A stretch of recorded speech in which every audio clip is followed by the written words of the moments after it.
魏无羡一毕业就应聘进入姑苏集团，那时蓝忘机从国外留学回来，刚刚进入公司管理层。一开始，蓝忘机也有别的助理，虽然完美继承了蓝家的高颜值好身材，但他性格太冷，要求太高，规矩也多，不到3个月就换了5、6个助理，无论是男职员还是女助理，一个个都被弄得精神崩溃。魏无羡作为职场小白，刚来公司就遇到蓝忘机要求更换助理，人事部一时找不到合适的人选，就把魏无羡这个菜鸡推到了蓝忘机面前。魏无羡虽然没什么工作经验，但人年轻机灵，懂得把握分寸，人长得好看，性格也开朗，工作执行力也强。上任后很快就适应了蓝忘机的工作节奏，还把蓝忘机各种生活习惯烂熟于心。经常蓝忘机刚刚抬头看向他，魏无羡就能准确找出对方需要的资料，或者递上一杯亲手冲泡的咖啡。没过多久，魏无羡不仅协助蓝忘机在公司内的各项事务，还一并管理起了蓝忘机的生活起居，一路陪伴蓝忘机坐上副总裁的位置。下班后，蓝忘机若是有应酬，魏无羡就会一同前去，在关键时刻挡下1、2杯酒，或是劝退那些试图想要引起蓝忘机注意的女性。蓝忘机若是不着急回家，想去散步，魏无羡也会跟他一直走。蓝忘机要是回蓝家老宅，魏无羡也是随时陪伴左右。每天早晨，魏无羡会准时出现在蓝忘机别墅里，安排好一切等待他的蓝副总裁起床。这种日子大概持续了3年多，魏无羡基本全年无休，每天晚睡早起，没有休假，精神随时紧绷。魏无羡也不知道自己是怎么坚持下来的，跟蓝忘机一起工作很愉快，但这机械般的生活似乎少了些什么。最近，老家的父母开始催促他找对象，或许人生还有其他的路可以选择，毕竟自己还年轻，还可以做许多别的尝试。于是，魏无羡萌发出要辞职的想法。魏婴，为何要辞职？去云深制药的路上，蓝忘机放下手中的资料，转头看向魏无羡。是这样，其实我老家父母经营了一个民宿。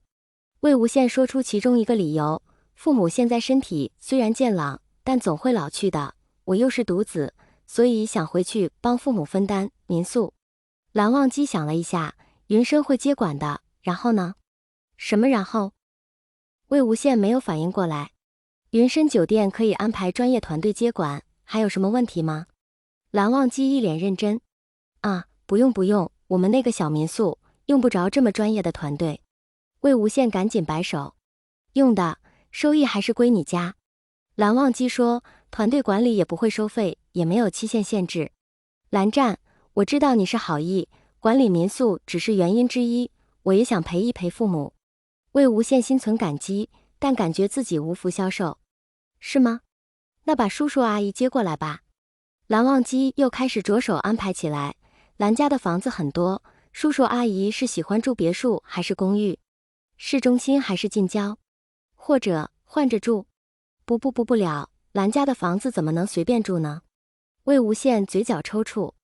我家的就可以随便住。蓝忘机一脸笃定。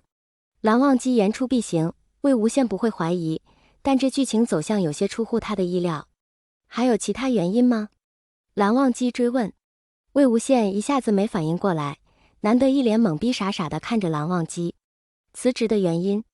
蓝忘机提醒道。魏无羡小声说，其实，我也想体验一下普通年轻人的生活呀。普通年轻人的生活？蓝忘机有些不解。比如，出去疯玩，回家熬夜，早上赖床之类的。